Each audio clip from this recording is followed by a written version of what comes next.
ស្នាខ្លាចតែចិនគេដើរអាឡ័យ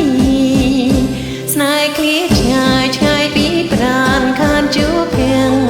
តើឲ្យរំពឹងអ្នកណា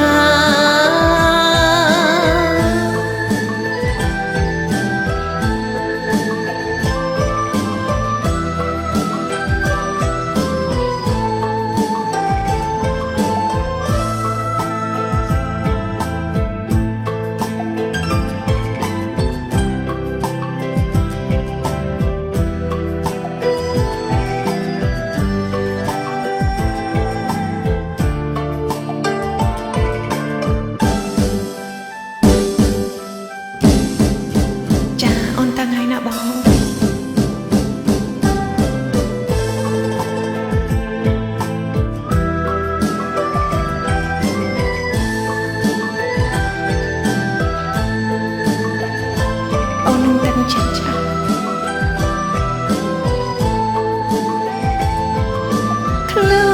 នអូនជាស្រីសេចក្តីរលឹងនឹងប្តីធ្លាប់បីត្រកតែអូ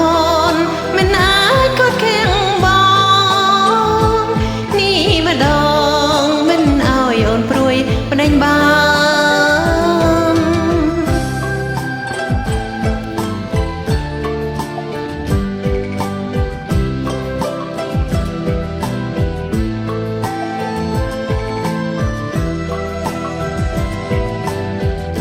មែនទេប